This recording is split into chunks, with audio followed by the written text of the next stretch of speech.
अखेर बऱ्याच दिवसाच्या प्रतीक्षेनंतर पुण्यातील आपलं हे अत्यंत सुंदर झालेलं हे विमानतळाचं हे नवीन टर्मिनल त्याचं उद्घाटन झालं आणि आता प्रत्यक्षामध्ये रविवारी 14 तारखेला म्हणजे 2च दिवसांनी याचं ऑपरेशन सुरू होईल। इथून प्रवाशांना आता या टर्मिनलच्या माध्यमातून प्रवास करता येईल। अत्यंत सुंदर आणि देखणं झालेलं पुण्याचं आपलं हे टर्मिनल आता पुणेकरांच्या सेवेत दाखल होतं आहे। आज त्याची थोडी उद्घाटनापूर्वीची पाहणी आमच्या एअरपोर्ट डायरेक्टर असतील, इथले बाकी ऑफिशियल्स असतील यांच्या समवेत घेतली। तयारी काय सगळं ओके आहे, सगळ्याच व्यवस्था सगळ्या मार्गी लागलेल्या आहेत। मला असं वाटतं की पुणेकरांना अत्यंत सुंदर आणि एक चांगल्या प्रकारची सेवा आता उपलब्ध झाली आहे। 14 तारखेपासून प्रत्येक प्रवाशाला एक चांगला सुखद अनुभव या ठिकाणी निश्चित मिळेल।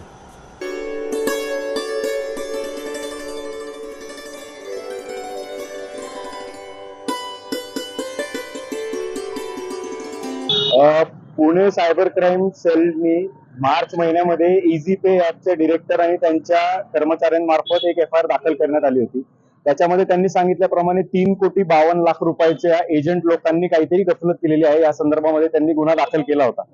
त्यांच्या अनुषंगाने 67 अकाउंट असे त्यांनी सांगितले होते, ज्या 67 अकाउंटच्या एजंट लोकांनी ती अमाऊंट जी काही आहे ती वेगवेगळ्या धारकांच्या खात्यांमध्ये टाकून त्याचं कमिशन इझी पे ॲपला न देता स्वतःच्या फायद्यासाठी अज्ञात इस्मांच्या अकाउंटवरती टाकून ते पैसे विड्रॉ करून स्वतःच्या फायद्यासाठी ती वापरली होती।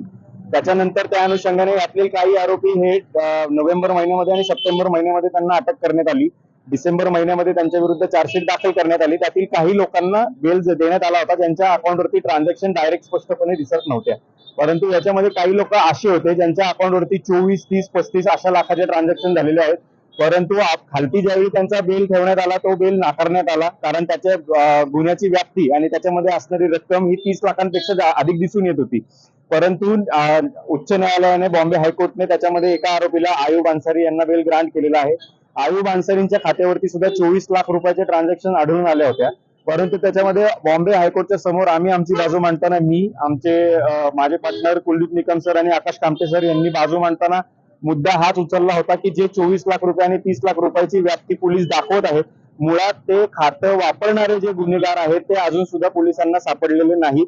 मुळात आम्ही सुरुवातीपासून सांगताना हेच सांगितलेलं आहे की यातील जे एजंट आहेत आणि जे रजिस्टर्ड एजंट आहेत त्या एजंट लोकांनी गावाच्या भागामध्ये वेस्ट बेंगॉल, बिहार या ठिकाणी राहणाऱ्या काही लोकांना ज्यांना उत्पन्न नाहीये त्या लोकांना आमिष दाखवून तुमचं आम्हाला खातं वापरायला द्या, तुम्हाला आम्ही 10,000 12,000 रुपये महिना देऊ असं सांगून त्यांच्याकडून त्यांचं खातं वापरण्याला सुरुवात केली। आणि ते खातं वापरण्यामध्ये त्यांच्या खात्यावरनं काय ट्रान्झॅक्शन होतात हे त्यांना न सांगता त्यांच्या खात्याचा वापर त्यांनी कुठल्या गुन्ह्यासाठी केला याची सुद्धा कल्पना आता याच्यामध्ये पकडलेल्या गुन्हेगारांना नाही, त्यामुळे त्यांना गुन्हेगार म्हणता येणार नाही।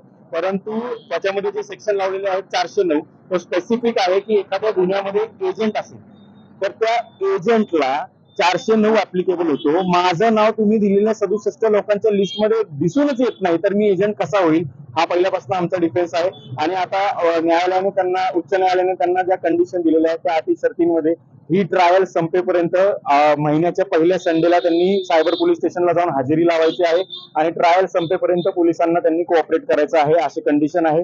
25,000 रुपयाच्या PR बॉन्डवरती बेलची ऑर्डर झालेली आहे आणि आमचा डिफेन्स अजून सुद्धा तोच आहे, खरे गुन्हेगार सायबर क्राईमने पकडलेले नाहीत। ज्या लोकांना आमिष दाखवून त्यांचे खाती वापरलेले आहेत त्या लोकांना पोलिसांनी पकडलेले आहे। त्यामुळे लवकर याच्यामध्ये ट्रायल संपेल असं सांगता येणार। याच्यामध्ये जे 67 एजंट लोकांची नावं लिहिलेली आहेत त्या लोकांचा समावेश आहे, ज्या लोकांचे खात्यावरती आणि एजंट जे इझी पेचे नाहीत त्यांचा कुठलाही या गुन्ह्याशी संबंध नाही।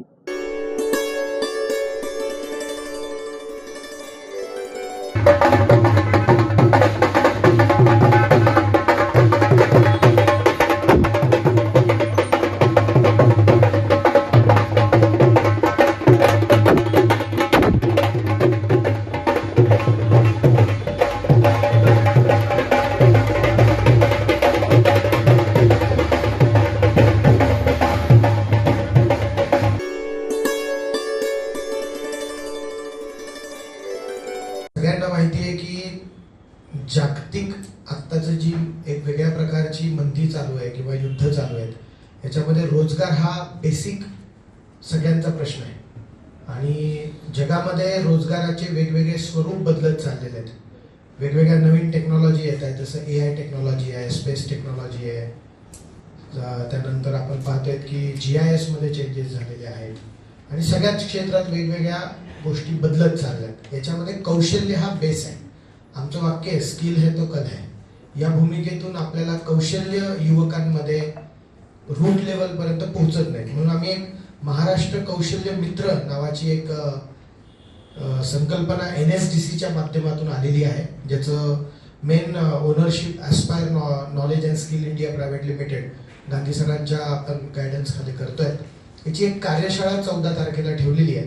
त्याबद्दल मी सर्व मान्यवरांना विनंती करतो की त्यांनी त्यांचा व्ह्यू